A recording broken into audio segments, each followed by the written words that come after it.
Welcome to the Depth Dive. Today, we're taking a deep plunge into one of the most foundational stories of modern history, the American Revolutionary War. That's right.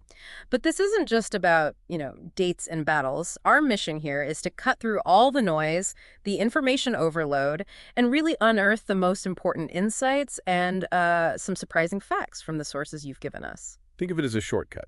Exactly. Your shortcut to truly understanding how the United States actually came to be. And to really get it, you kind of have to rewind back to 1763. That was a crucial turning point. Okay, 1763, what was happening then?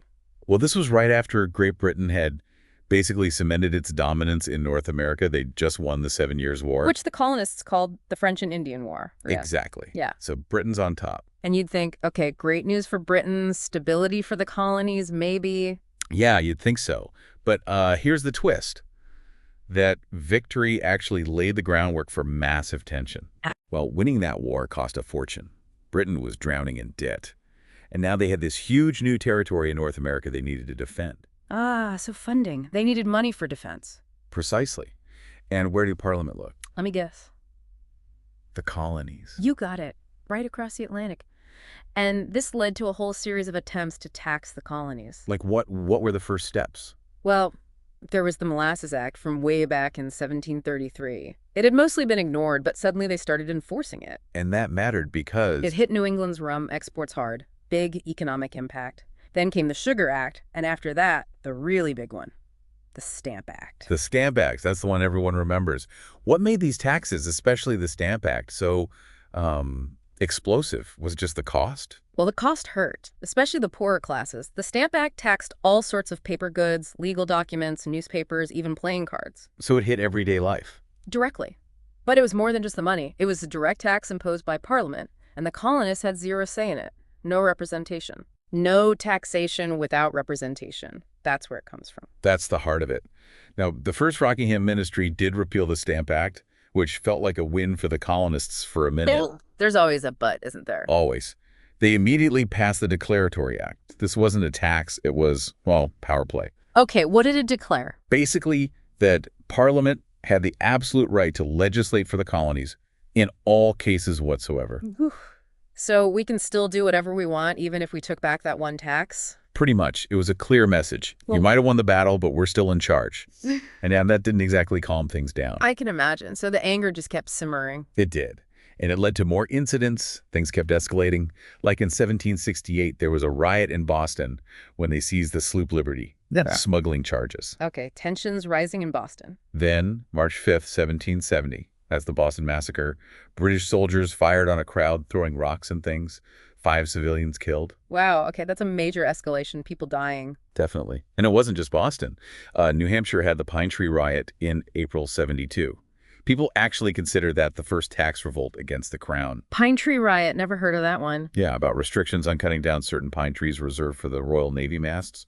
Then in June 72, you had the Gaspee Affair colonists torched a British customs ship. So these weren't just random flare-ups, they were connected, building momentum. Absolutely. Like dominoes, each event pushed things further.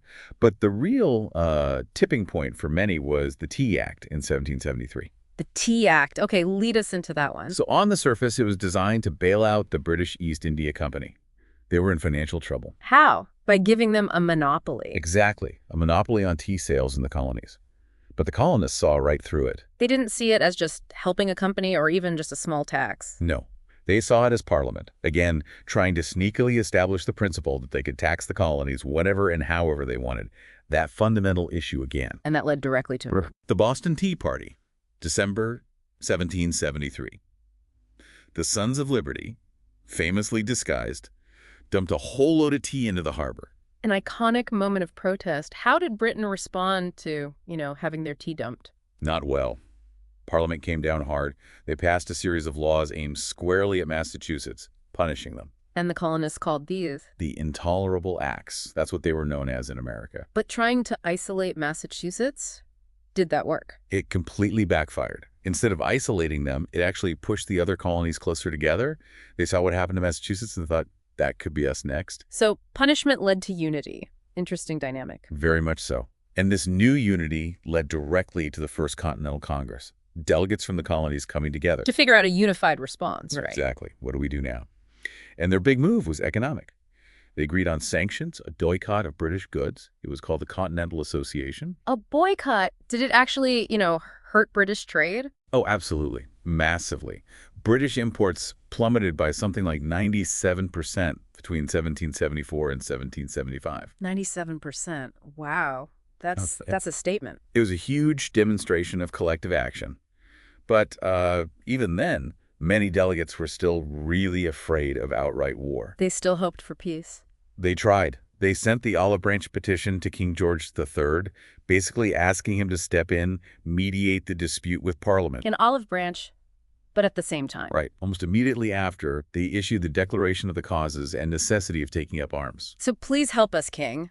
But we're also preparing to fight. That seems contradictory. It certainly looked that way to London. Lord Dartmouth, the colonial secretary, reportedly refused to even give the petition to the king. He saw it as insincere. So the door to peaceful settlement was closing fast. Pretty much slammed shut, especially after the king issued his proclamation of rebellion in August. Hopes for peace were basically gone. And around this time, late 1774, Britain makes a really interesting and ultimately consequential move. Yes. They decided war was pretty much inevitable, and they realized their army wasn't big enough. So they needed more soldiers. Right. And they started recruiting professional soldiers from German states. People often just call them Hessians, though they came from several places. Hiring mercenaries, essentially. That's exactly how the colonists saw it. And this move, this was huge. More than any tax, maybe. Why was it so significant? It's just more troops, right? But it wasn't just troops. It was the king hiring foreign soldiers to fight his own subjects. For many colonists, this shifted everything. It wasn't just a political dispute anymore. It felt like a declaration of war by the king himself against his people. Exactly. It became a major grievance listed in the Declaration of Independence. It galvanized support for independence like nothing else. Did the Americans try to counter that? Cleverly, yes. The Continental Congress offered land and citizenship to any German soldiers who defected. Did that work? Did they get deserters? They did. Desertion was a problem for the German units throughout the war because of that offer. Okay, so tensions are sky high. Mercenaries are being hired. What finally sparks the fighting? The flashpoint came in Massachusetts. The British commander, Thomas Gage, got orders from London. What orders? Destroy the militia's weapons and supplies stored at Concord. Oh, and arrest John Hancock and Samuel Adams, key Patriot leaders. Right, and that's where Paul Revere's ride comes in. Yep, Paul Revere and others rode out to warn everyone the British were coming. The British are coming. Leading to the battles of Lexington and Concord. April 19th, 1775. That's the official start date of the war. The shot heard round the world. How did those first battles go? It was rough for the British. They achieved some objectives but took heavy casualties, around 300, on their march back to Boston. The militia fought fiercely. The war had begun. So now it's undeniably war. What's the colony's next move, organizationally? The Second Continental Congress meets. And on June 14, 1775, they make a huge decision. They vote to create a Continental Army. A unified army, not just separate militias. Exactly. Yeah. And they unanimously appoint George Washington as its commander-in-chief, a Virginian, crucially, to help unite the colonies. Washington takes command. Meanwhile, how's public opinion shifting? Is everyone on board with this? Not entirely, but support for independence got a massive boost in early 1776. How so? Thomas Paine publishes his pamphlet, Common Sense. Common Sense. Yeah. Hugely influential. Incredibly. It was written in plain language, easy for everyone to understand, and made a powerful, direct case for breaking away from Britain and establishing self-government. It spread like wildfire. So Paine helped sway public opinion. Then Congress needs to make it official. Right. They formed the Committee of Five to actually draft a declaration. Jefferson, Adams, Franklin, Sherman, Livingston. With Jefferson doing most of the writing. Jefferson's the principal author, yes. Crafting the words that would define the new nation. And then the big moment, July 1776. Passed on July 2nd, actually, and then formally adopted on July 4th, the Declaration of Independence. A foundational document. But it wasn't just words, was it? It changed the whole nature of the conflict. Absolutely. It severed all political ties with Britain. This wasn't a rebellion within the empire anymore. It became a civil war. That's a really crucial point. It wasn't just colonists versus Britain.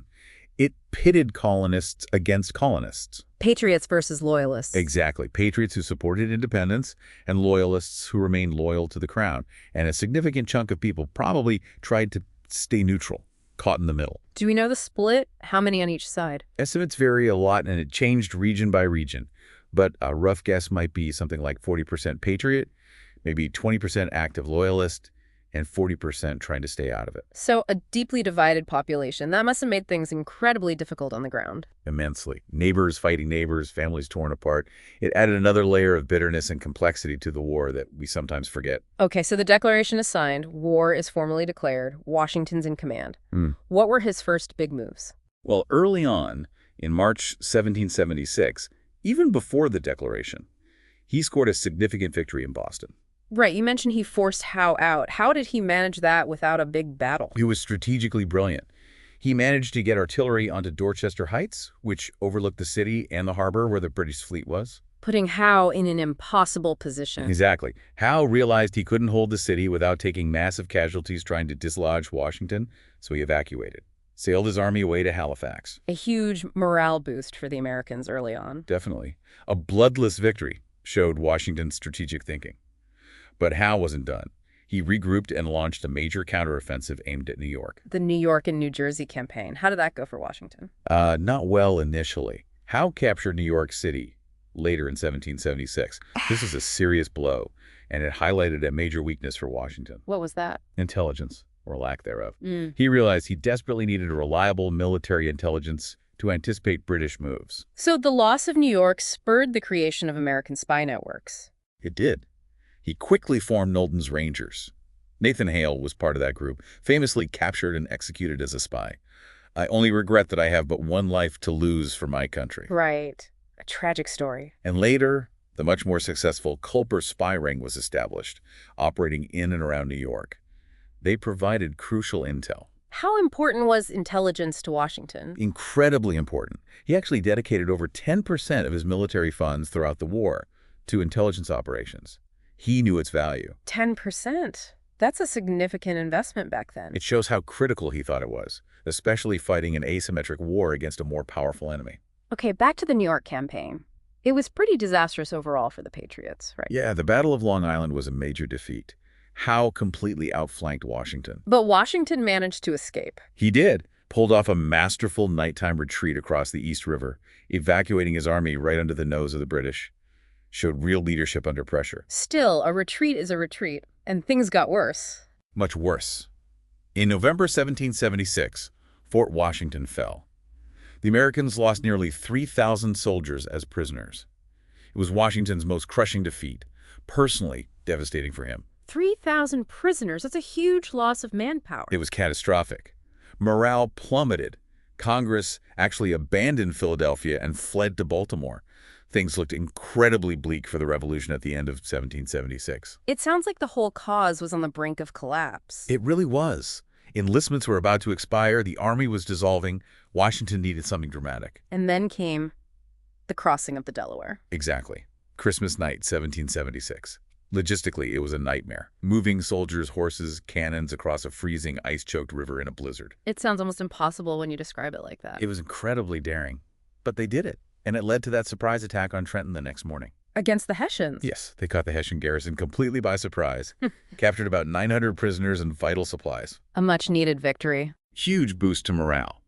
And Washington didn't stop there. A few days later, another victory at Princeton. So, Trenton and Princeton, how significant were they beyond just boosting morale? They were critical. They saved the revolution from collapsing right then. And maybe just as importantly, they showed potentially European allies, especially France, that the Americans could actually fight and win battles. Yeah. That they were a viable force worth supporting. Right, convincing the French was key. Okay, so after those victories, the army needed to survive the winter. Where did they camp? First winter quarters were at Morristown. Then the really infamous one, the winter of 1777-1778, was at Valley Forge, Pennsylvania. Valley Forge, the name itself evokes hardship. And it was brutal. Freezing temperatures, inadequate food, clothing, shelter. Disease ran rampant: typhoid, dysentery, pneumonia. Around 2,000 soldiers died there. Not from battle, but from sickness and starvation. Just horrific conditions. But something important happened at Valley Forge too, didn't it? Something transformative. Yes. Amidst the suffering, a crucial development took place. The arrival of Baron Friedrich Wilhelm von Steuben. The Prussian officer, what did he do? He might not have spoken much English at first, but he knew how to train soldiers. He took this ragged collection of militias and started drilling them relentlessly in Prussian army tactics. Discipline, maneuvers, bayonet use. He professionalized the Continental Army. Essentially, yes. He brought much-needed order and skill. You could really see the difference in their performance afterwards. Like at the Battle of Monmouth in June 1778. They stood up to British regulars in open field combat in a way they hadn't before. So Valley Forge was both a low point and a turning point in terms of the Army's capability. Absolutely. A crucible that forged a tougher, more disciplined force. And this improved army would soon face a major test, right? Saratoga. Well, Saratoga actually happened before Valley Forge in the fall of 1777. It was the culmination of Britain's northern strategy. What was that strategy? The idea was to isolate New England, which they saw as the heart of the rebellion, from the rest of the colonies. They planned to seize control of the Hudson River Valley. How? By sending troops down from Canada. Exactly. General John Burgoyne led a large army south from Montreal. Another smaller force was supposed to move east from Lake Ontario, and Howe was expected to move north from New York City. A three-pronged attack. Did it work? It completely fell apart. The western force was stopped.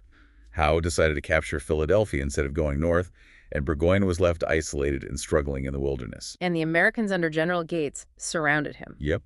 After a couple of key battles near Saratoga, New York, Burgoyne was trapped and forced to surrender his entire army in October 1777. Over 6,000 British and German soldiers laid down their arms. Wow, the surrender of an entire army, that must have been the game changer. It absolutely was the turning point of the war. Militarily, it was huge, but diplomatically, it was even bigger. Because it convinced France to openly join the war. Precisely.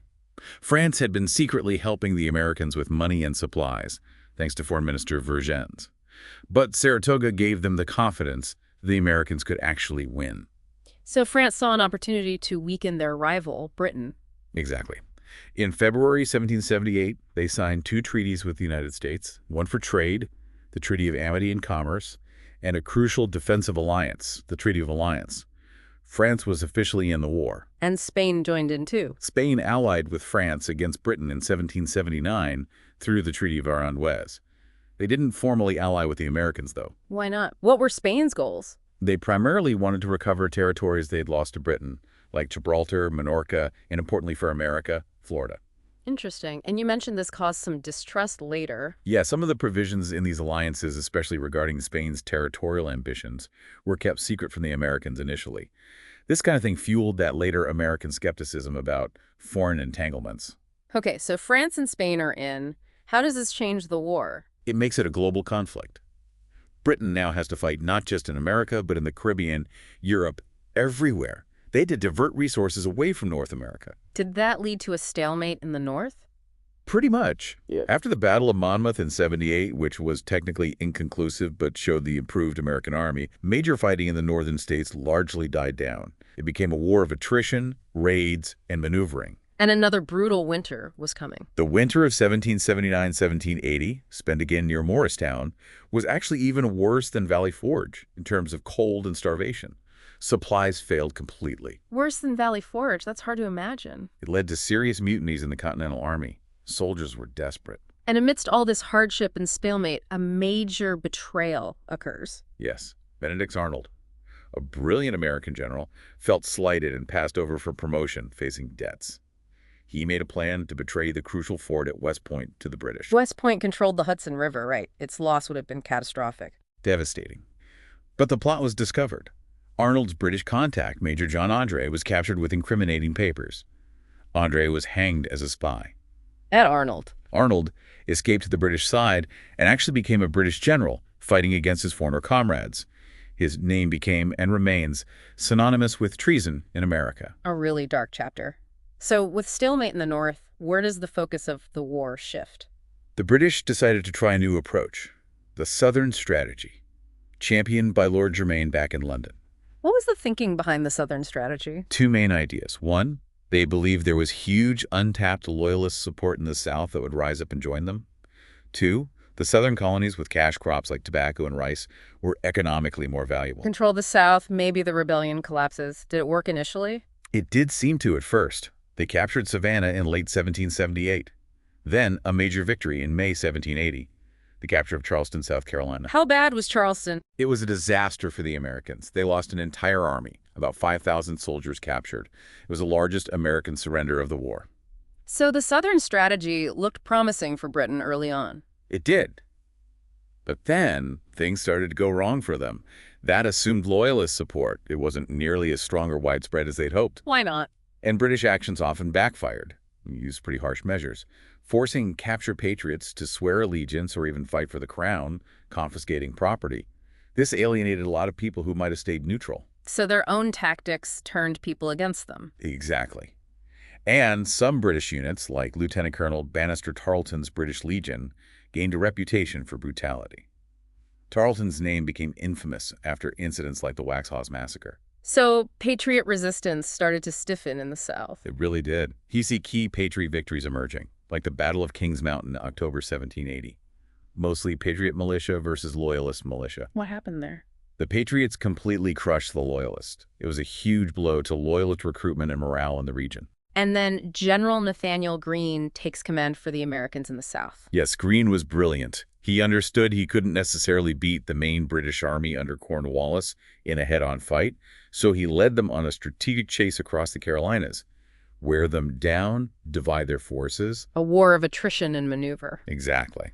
Leading to battles like Cowpens in January 1781. A stunning American victory under Daniel Morgan, where Tarleton's Legion was practically wiped out. Cowpens, a major tactical win. And then Guilford Courthouse. Yeah. Technically a British victory because they held the field, but they suffered such heavy casualties that Cornwallis had to abandon the Carolinas and move into Virginia. Greene basically lost the battle but won the campaign. So the Southern strategy wasn't panning out as the British hoped. Meanwhile, what's happening out west? That's often overlooked, but really important. Remember Spain. Right. Allied with France, wanting Florida back. Well, the Spanish governor of Louisiana, Bernardo de Galvez, was actively helping the Americans. He allowed crucial supplies, guns, ammunition, medicine, to be shipped up the Mississippi River from New Orleans. Bypassing the British naval blockade on the coast. Exactly, a vital lifeline. And Galvez didn't just help with supplies, he went on the offensive himself. Against the British? Where?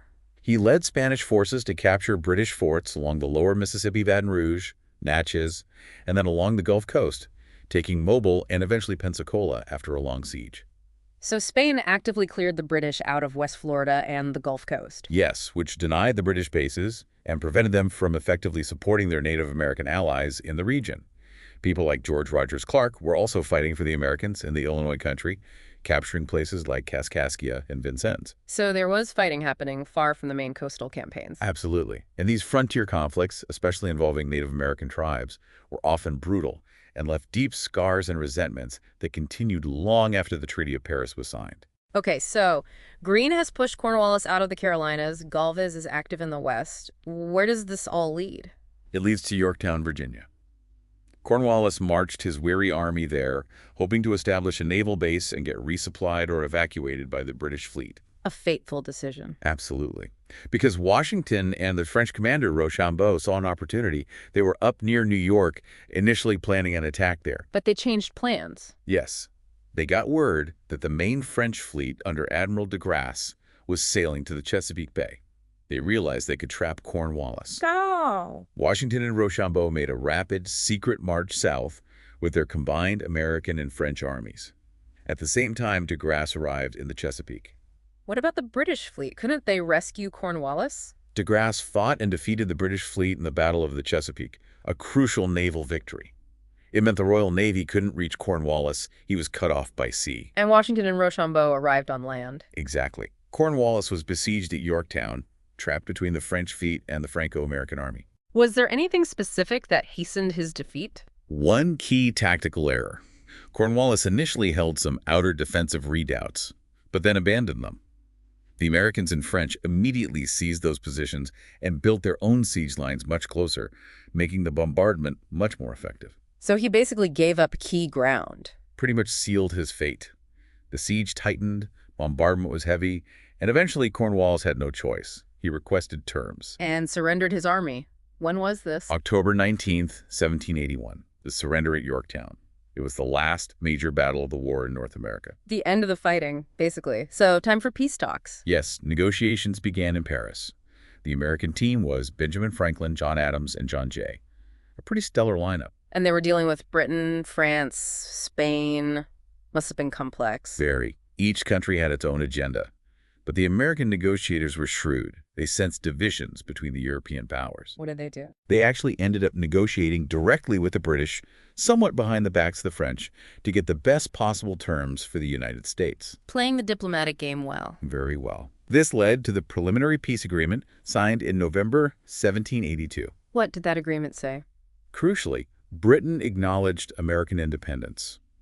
It also granted the new U.S. vast territory all the land east of the Mississippi River, south of Canada, north of Florida, plus navigation rights on the Mississippi and fishing rights off Newfoundland.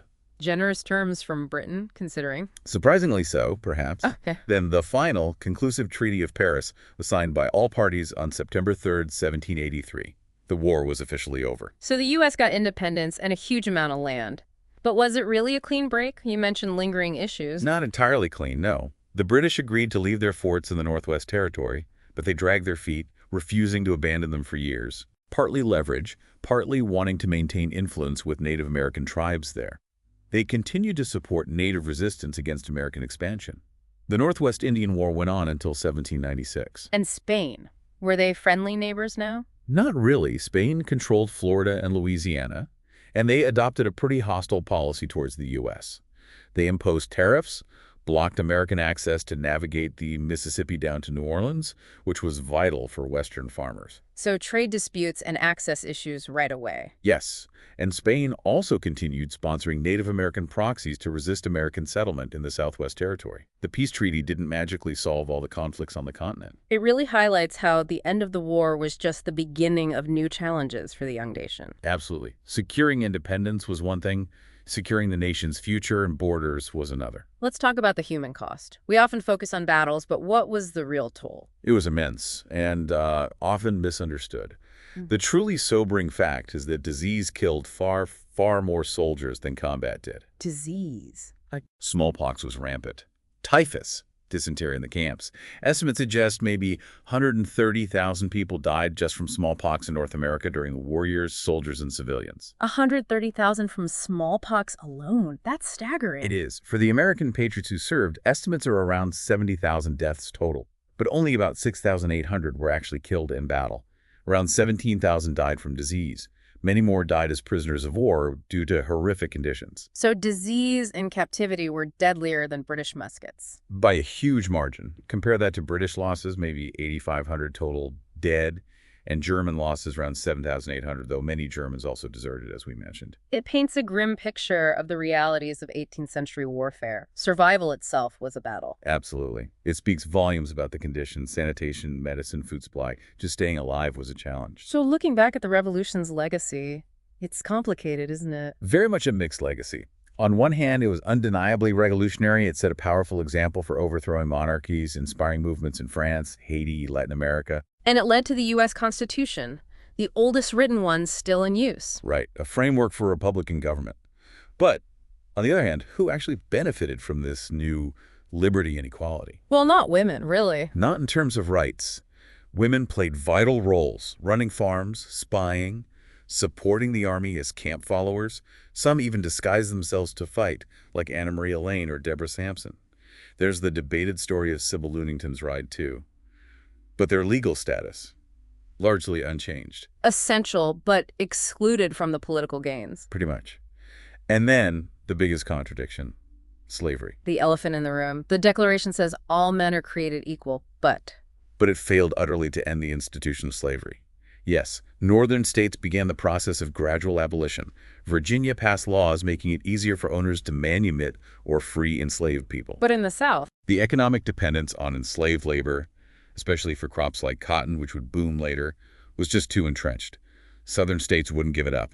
This failure, this compromise, baked inequality into the nation's foundation and tragically set the stage for the Civil War decades later. A profound and enduring contradiction. What about African Americans during the war itself? What were their experiences? It varied hugely. Thousands sought freedom by escaping to British lines, especially after proclamations like Lord Dunmore's in Virginia or the Phillipsburg Proclamation later offered freedom to enslaved people owned by patriots who joined the British cause. Did they get their freedom? Some did, often ending up evacuated to places like Nova Scotia or Sierra Leone. Many served the British in non-combat roles like cooks, laborers, guides. But sadly, many were also returned to loyalist masters or faced terrible conditions. It wasn't a guaranteed path to liberty. And some fought for the American side. Yes, around 5,000 black men served in the Continental Army and Navy, often integrated into units, especially later in the war. A small number received freedom, land grants, or pensions for their service. But many others, tragically, were returned to slavery after fighting for independence. So freedom was conditional, precarious, even for those who fought. What about Native Americans? How did the war impact them? The revolution was largely a disaster for Native Americans. Most tribes tried to stay neutral initially, but eventually got drawn in, often siding with the British, who seemed more likely to restrain colonial expansion. Which tribes sided with the British? Many groups within the Iroquois Confederacy, for example, the Muskogee, Creeks, Seminoles, Cherokees in the South, they saw the Patriots as a direct threat to their lands. And the Americans retaliated. Brutally. The Sullivan Expedition in 1779, for instance, was a scorched earth campaign ordered by Washington against the Iroquois nations allied with Britain in upstate New York. Destroyed villages, crops, displaced thousands. And the peace treaty. Did it consider native lands? Not at all. The Treaty of Paris completely ignored Native American claims. Britain essentially ceded vast territories inhabited by native peoples to the United States without their consent or involvement. Setting the stage for more conflict as the U.S. expanded westward. Exactly. Decades of treaties, warfare, and dispossession followed directly from the revolution's outcome for Native Americans. So as we wrap up, historians still debate the primary motivations behind the revolution. Yeah, there are different schools of thought. Was it fundamentally about constitutional rights?